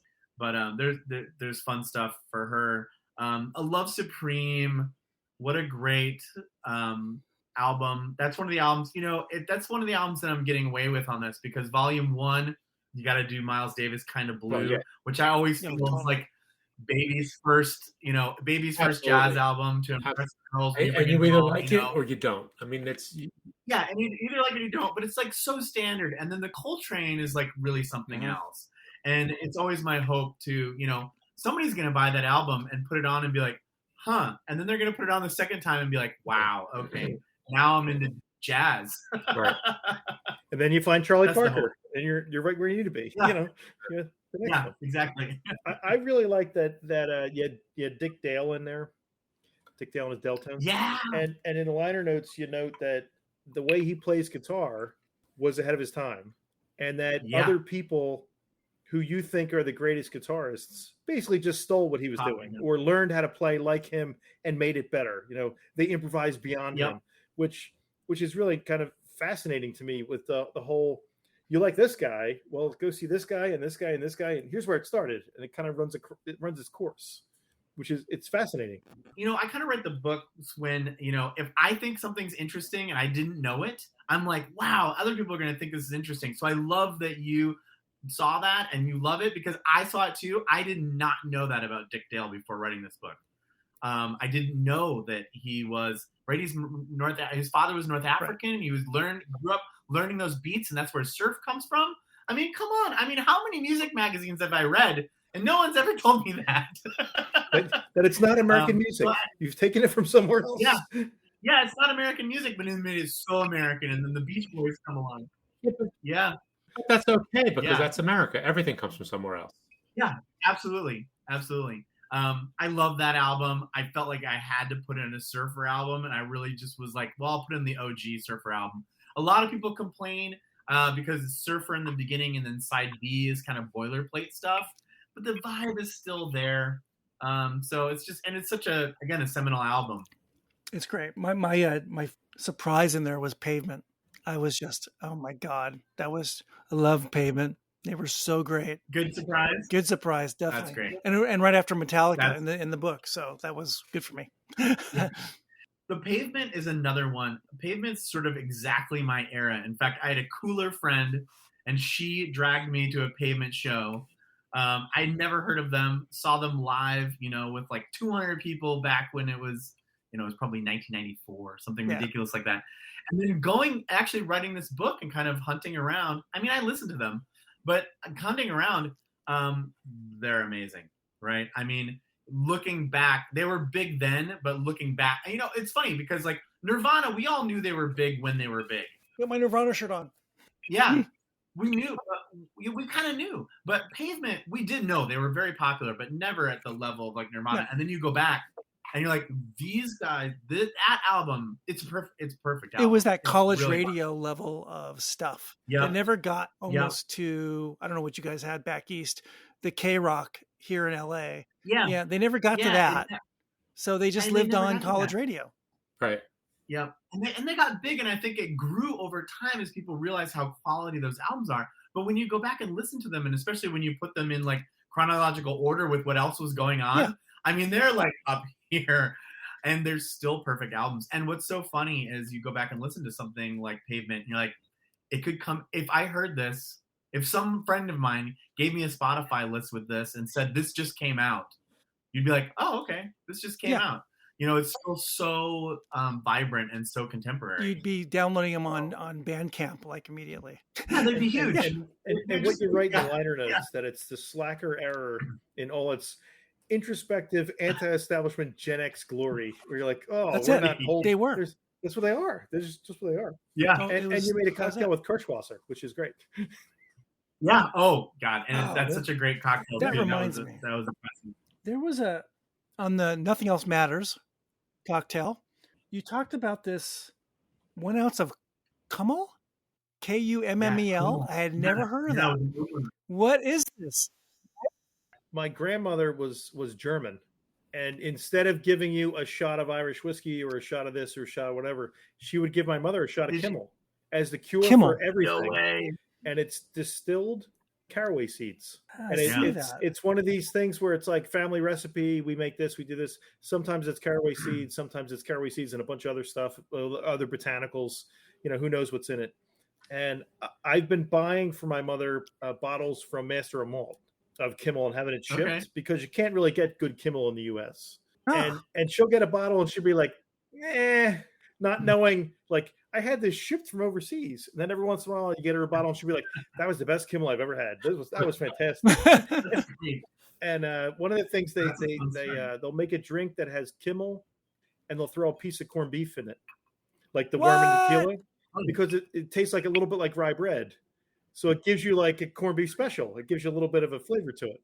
So they'll go like, well, we grill a piece of corned beef and we throw it in the bottom of the glass because, well, we just get a bit of food in there, like jerky kind of thing. Because it's a rye bread. You know, you're ordering rye bread. I love it. It's like a pickleback, but with meat. Exactly. Get a pickleback. A meat back. Get a pickleback. No, we may be onto something here.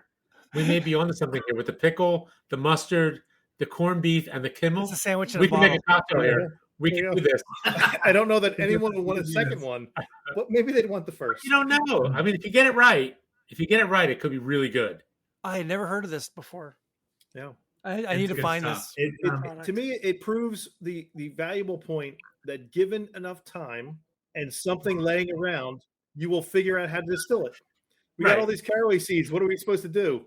I don't know. Yeah, there's this really annoying seed. We're gonna get the essential oils out of it and distill it. If you think about it, right? It's all agricultural, right? So if you weren't using it, you were going to throw it away. If you weren't going to throw it away, no waste. Do something else with it. No waste. That's right.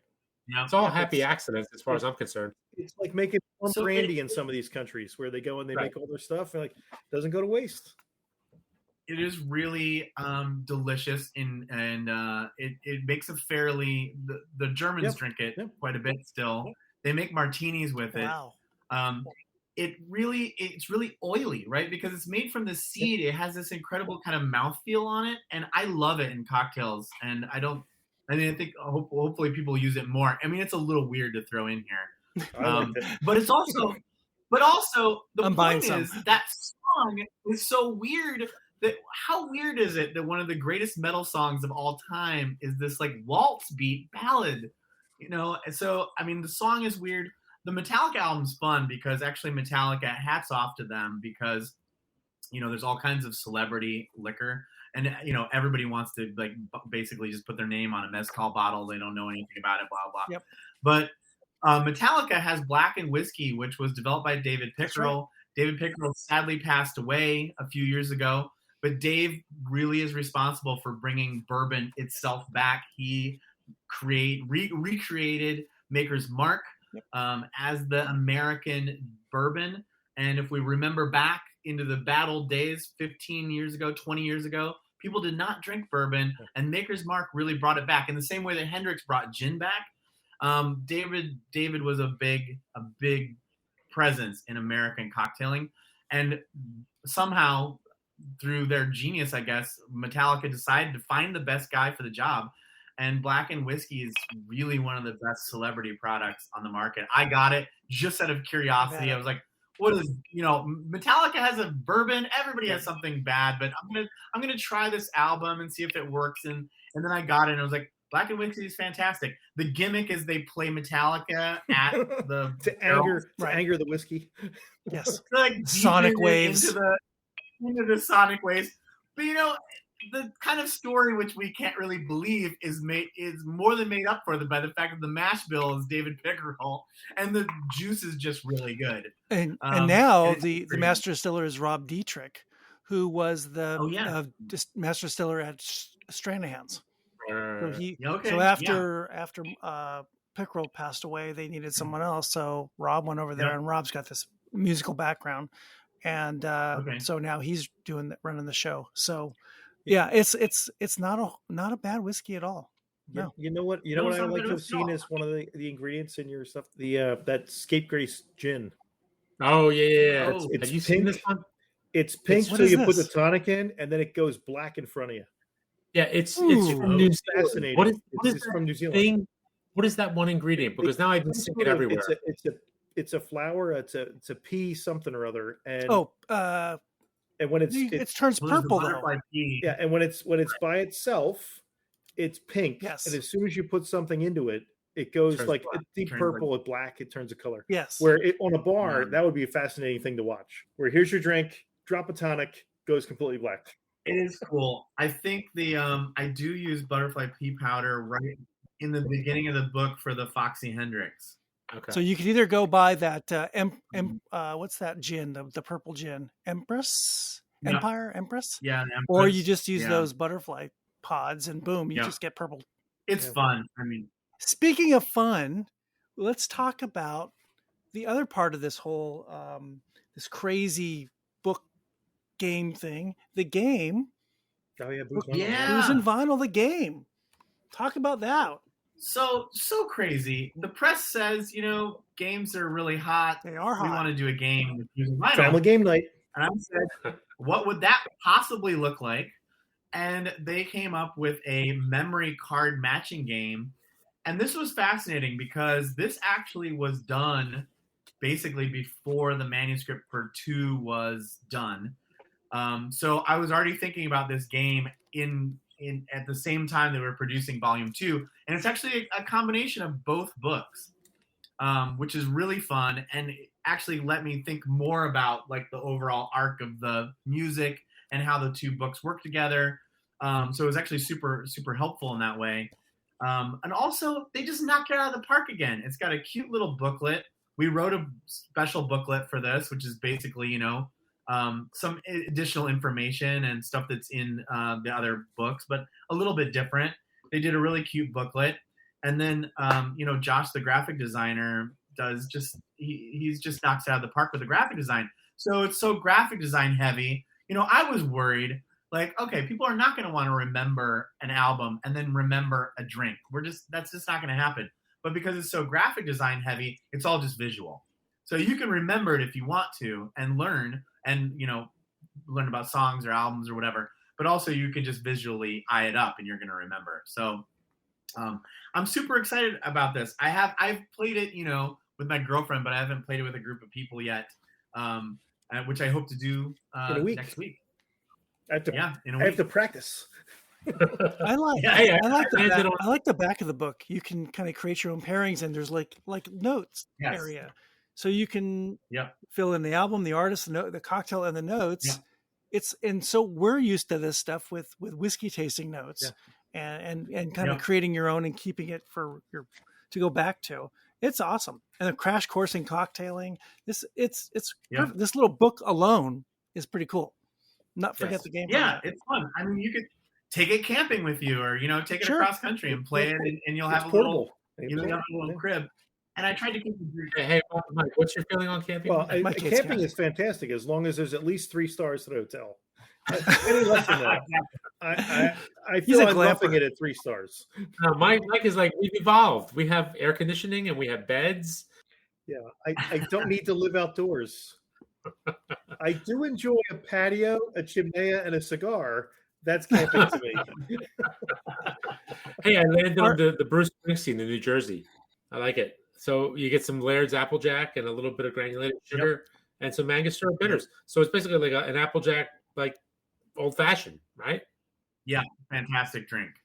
Real old too, very old drink. I like it. I think I got some layers. Yeah, three ingredients. So many of these cocktails are just like these stools of three-legged stools of flavor that are really quite simple, and people have the stuff at home sometimes, or a lot of times. And Applejack is quite inexpensive as far as liquor store liquor. You got to get the bond, right? Yeah, that's hard to find. Layers. That's kind of hard to find. I just need you to explain the Rock Lobster Bloody Mary for the B-52. That is not 3 ingredients. It's 12 ingredients with lobster as a garnish. Garnish. I don't have lobster laying around the house to garnish things. Loser. We had to do that for some fun effect. It's funny in the other cocktail books that I've done. A lot of people back in the day, they don't really consider the Bloody Mary necessarily a cocktail. It's sort of like a bunch of amalgam and it's kind of a dump. And they prefer fresh tomato juice and that kind of stuff. But this Bloody Mary is pretty delicious. It's fairly I think you can get your way to a restaurant level Bloody Mary here, which I'm sort of passionate about Bloody Marys. I do love them. And then, it was Rock Lobster, so obviously we had to have a claw on there. One of the funnest bands of all time.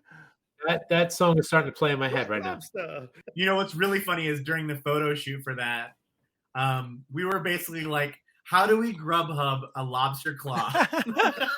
Can you? Who can we order from that would send us a lobster claw over? Oof, what do you need? That took us a couple of days. Actually, one of the photography assistants, I think, went to Reading Terminal Market and begged a lobster claw off one of the. I swear, every page, every album, it's like its own photo shoot. It's own story. A lot of work. It's amazing. I mean, you said you were holed up in a hotel for a while. I can't conceive of just doing each of these cocktail pictures. It's crazy. They're amazing. I mean, we're, and the speed with which they work, it's all planned in advance, right? So I basically kind of send a manuscript over that's like highlighted, which with the photographer's always looking for what has color. Things have to be equidistant in the book. What has color? What has interest? What's really fun? What tells a story? What can we do some background with? So it's all basically in the notes, and then they just show up and shoot the dang thing. And it's phenomenal to watch these pros pull these photos together in that amount of time. But then above and beyond, Josh, goes through, and there's a number of albums in here where the font that he's using is the font from, you're not seeing the cover art, but the font's from the cover art. Right. These are, especially like something like, not in this book, but in volume 1, the Rolling Stones have their own font. And, and which I didn't even know. And the graphic designer finds the font, and then that section is in that font. And, just the depth of the detail on these books. You know where you should have at the Chateau Marmont. Yeah, right. That would, yeah. I mean, you can have like ghost stories. Before or after you trash them. That's right. After Convolution wandering the halls. Yeah, after the TV goes out the window. I'm really old, so I actually get a daily newspaper. Me too. I'm that guy who has it delivered, and I walk down in my socks and sandals to pick it up every day because I'm not that guy. I love the texture. I love the feel. I love everything. And when this book came out, I love the feel of the pages, the quality of the paper, the textured visuals. Like you're feeling what's in the book. And then your descriptions are so dynamic of the music. They're so deep into the research. And you can tell not only do you love cocktails, but you really love the music. And really comes across on every page you go through. Because like you said, they change the font. They recenter the picture. They change the color of the next page. They do something else. Yeah. It's so well crafted. It really picks up on how well written it is. It's really just great. It really is. Well, thank you so much. I feel like for me, I just try to do it, and the art is so great, the music is so great that I just try to get out of the way and really give people. I get 4 sentences basically to tell people why this album will change their life, right? So I'm always like looking for like, what can I say that gets people hooked, where they're just like they're at least going to go to Spotify and listen to it. That's the first step, and then maybe they'll fall in love with it. And it really is a passion project. I feel so incredibly lucky. The book is obviously kind of dying out as a thing. It's an analog thing, as we mentioned, and I get to hand in these manuscripts. But it's a bit like making a movie where I hand in the manuscript, and then wow, they make this incredible book with me. And the love, the love goes all the way down. Josh, who's the designer on it, loves vinyl.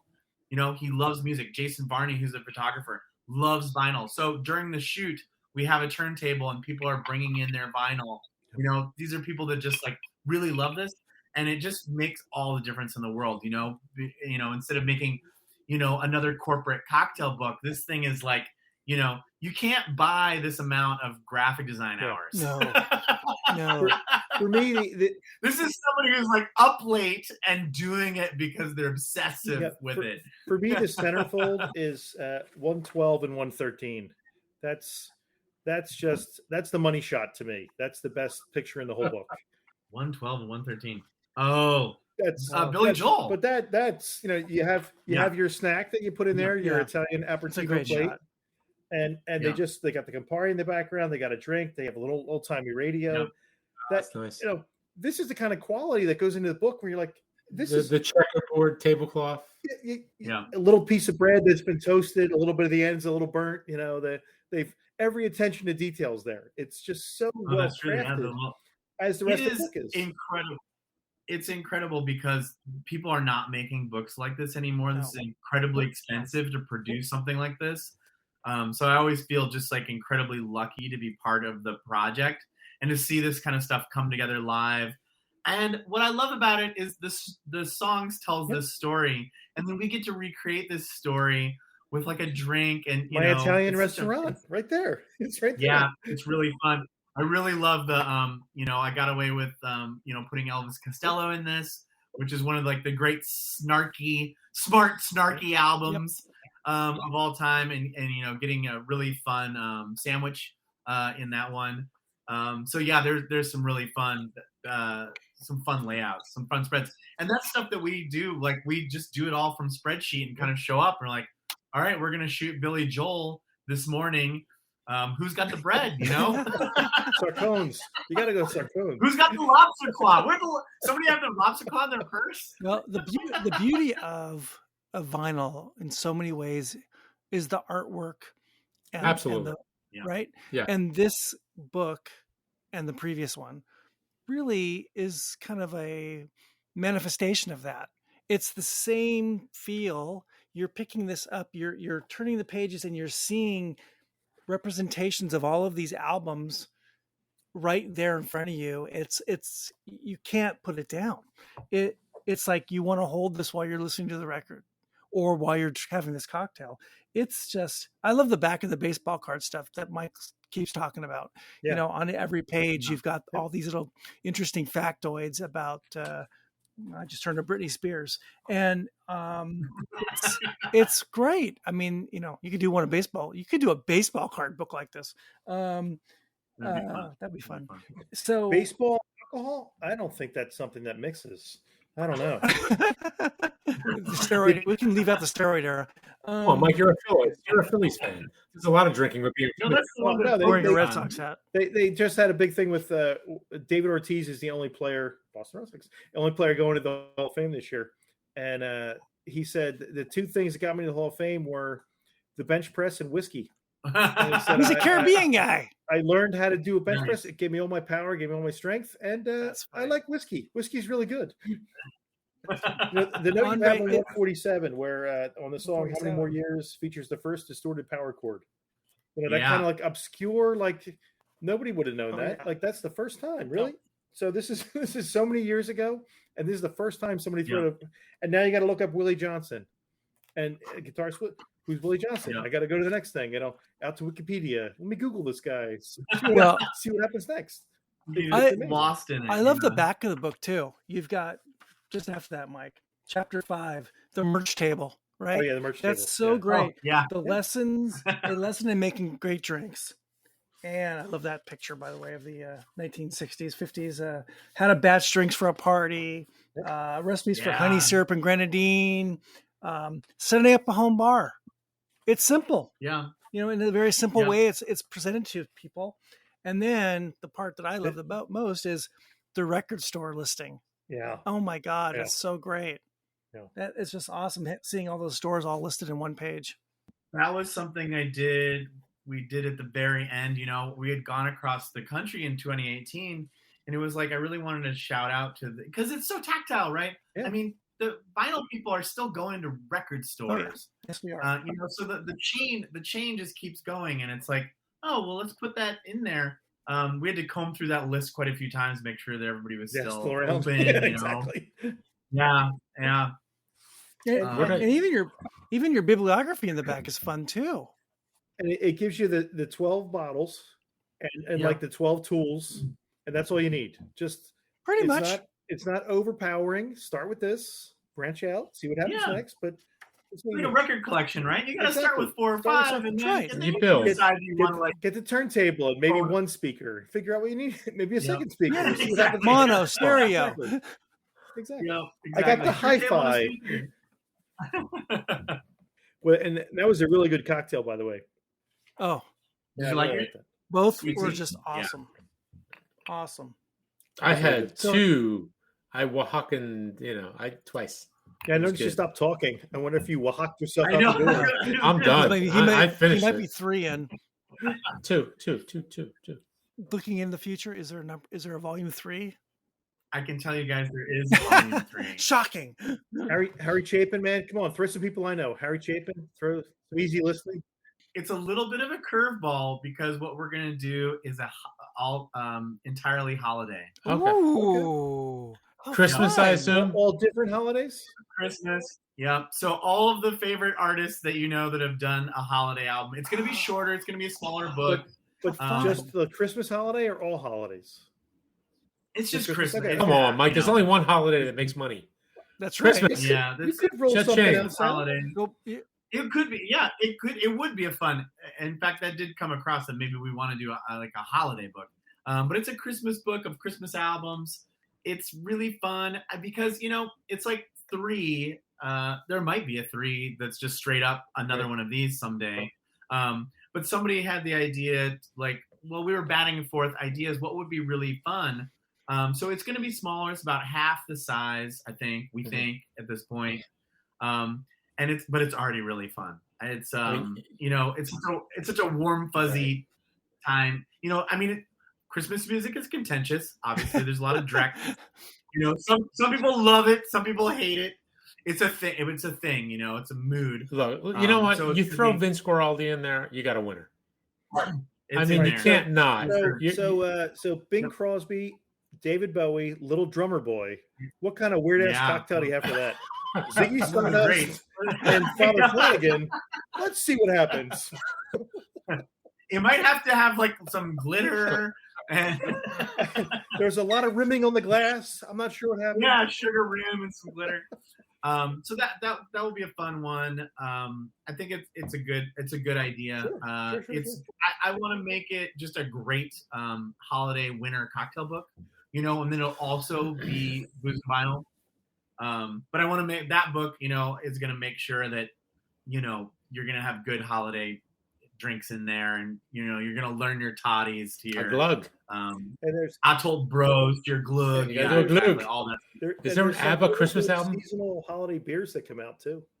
Blessedly, there is no ABBA. There's no ABBA Christmas album? Damn it. How about AHA? Does AHA have a Christmas album? No, but what's funny is some of those albums just are Christmas albums, right? They just don't have the lyrics. Yeah, Religion has one. Use those guys. Yeah. Oh yeah. The number of funny Christmas albums. I've been starting to sift through it, and it's endless. Pretty brutal. It's pretty brutal. Who capitalized on Christmas? Everyone. Right. Yeah. I mean, you got to get in your NSYNCs and your Boys to Men and your Bruce Springsteen. Oh, you gotta have Bruce Springsteen. Really? I know. Sure. Why not? Although there's highlights like Dylan, Dylan came out with a Christmas album, I think like 2016, 2018. It's fantastic. You throw in the Hanukkah song in there. You got to throw the Hanukkah song in there. Yeah, Adam Sandler. Yeah. It involves a drink in a paper bag, maybe in a parking lot. Manischewitz. A little Manischewitz. Yeah, it'll be an interesting album an interesting book to kind of balance it out between like all the famous, albums that have come out. Which if you just did those in the 90s, the book would be pretty monotonous because a lot of it's very similar. And then like how many crooners do you put in, Perry Como. No. Perry Como. So there's going to be a relaxed section and then a comatose section, and that's where Perry Como will be the comatose section. Yes. Exactly. Yeah, you're passed out under the tree. Here's the People mood. on a ventilator, Perry Como. I'm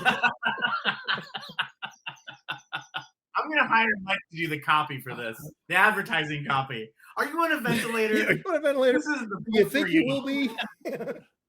The Merv Griffin Christmas album was always a pleasant one too. Merv Griffin. Hey, Mike, Yeah. what do you think about a stout flip? I think you got me drooling here. Oh, yeah. Stout Flip's fantastic. What's that? 3 ounces of stout beer, 2 ounces of rum, half an ounce of simple syrup, 2 dashes of Angostura, and some nutmeg. It's so good. It sounds fantastic. You know what I liked in the book, page 19, the Sex Pistols one, Get Pissed. That's a Oh, great. yeah. That, Check. I almost made that. Cider, check. Stout, I had cider. Yeah. Yeah. Well, it's a great album too, so that helps. That's a hark back to like, college days when you're like, well, you have some beer and you have some cider. Might as well add some whiskey under there to make sure you get there. check all night long. Check. It's funny how some of this stuff, like you said earlier, is coming back. Yeah. And we're not looking down on it like we did a few years ago. Yeah, I mean, good example. I keep seeing Midori everywhere. Oh my when God! I was younger, my mom's favorite. People drink Midori sours in like nightclubs, and it like glowed in the black light while we're in like the incense music, And people didn't touch it for the last 15 years, and now you see, it in magazines like, oh, Midori. But what's funny is, and again, people didn't touch it, but it's still been sold. Yeah, it's still being made. Exactly. All of these, for Southern sure. Comfort, Midori, Amaretto, Yeah. they're all. They never stopped making this stuff. the Drambuie, Blue Curacao, all the colorful drinks, everything that people didn't want anymore. It's still out somewhere. Yeah. What's the blue one? Yeah, they never went away. They just went away in the media. There's a fine line between learning historical drinks and doing things right and just being elitist, So it's always nice to actually see those drinks come back in a way, because why not? I mean, it's your choice whether or not to drink it or not, but we don't have to like downplay it or pretend that it's worse than. Let's just be honest really quick, and I'll ruin my career right now by saying Campari is red dye mixed with sugar, sold for 5 times, 15 times what it sells for in Italy.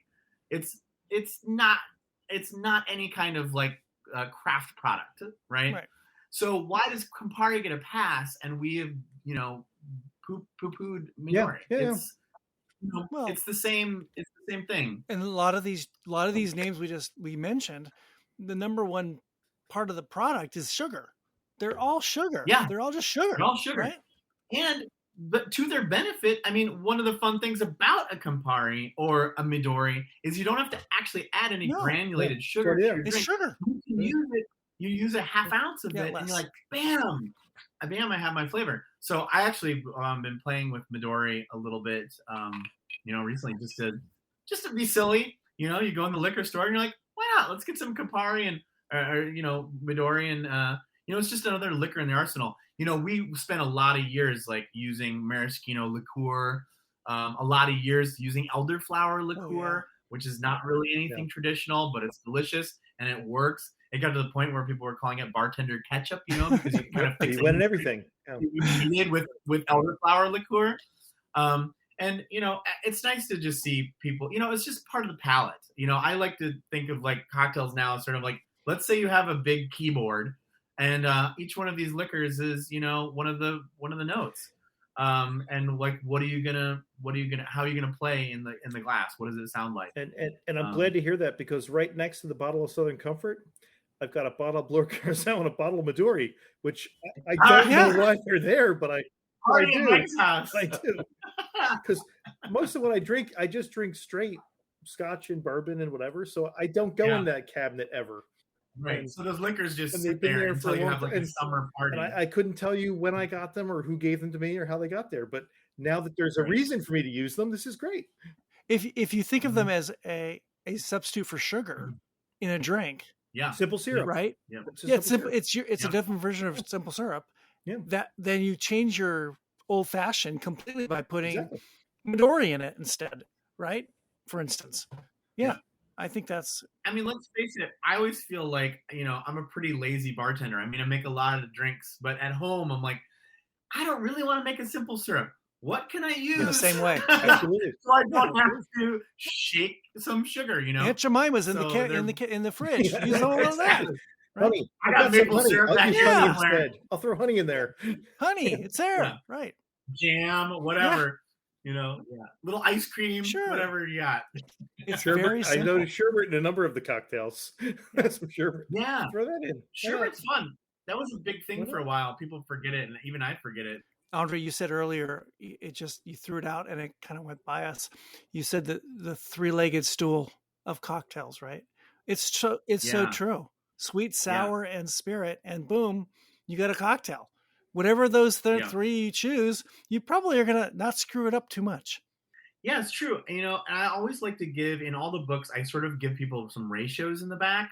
I'm always like, there's 2, 1, 1/4 or whatever, 2 or 1/2, 3/4, 1/4. You can carve it up however you want when you're thinking about base spirit, modifier, and either acid or sugar.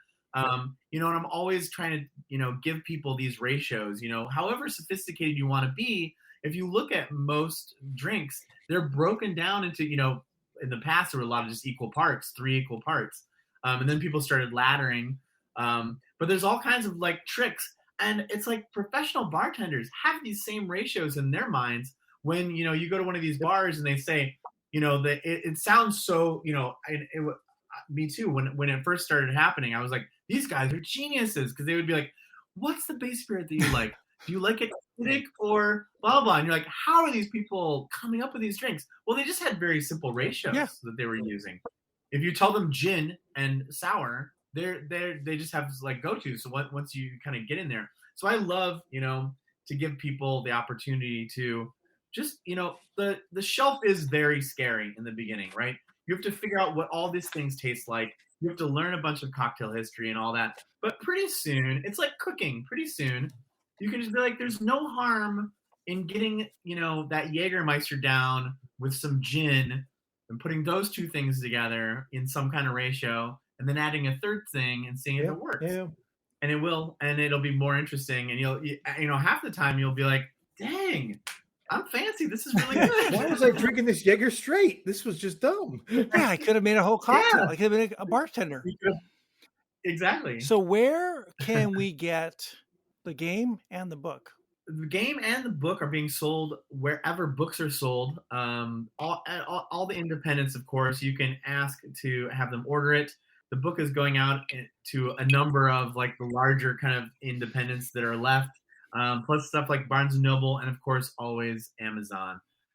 So always available. You can always go to, there is a boozeandvinyl.com, the only book that I'll ever do that has its own website. Its own website. But there's tour information out there about that. There's a little bit of a community out there. You can follow stuff on Instagram. So the boozeandvinyl.com is live and happening. And then I'm going physically across the country. So I'll be at 8 cities from now until June, so people can, join us at listening parties across the United States too, live this year. So pretty exciting, pretty fun. Excellent. We cannot thank you enough for coming in, and we love the first one. We love all your books, and we love talking cocktails with you. I mean, you have such an interesting attitude about cocktail drinking in America today, and maybe worldwide, I guess. It's fun. It's just fun to talk cocktails and fun to talk music. Thank you again for coming in. Booze and Vinyl, number 2, 2 is out. Dude. It comes out this week, right? Comes out April 19th. Next week. And the tour kicks off on Record Store Day, April 21st? Tour kicks off on Thursday. So that Friday then is Record Store Day. So the book releases like 4 days before Record Store Day. Good to put that plug in there too. It is Record Store Day coming up at the end of next week on Saturday. There'll be a lot of great vinyl. Booze and Vinyl is being sold at a lot of record stores across the United States. And I do just want to say thank you for you guys for having me on.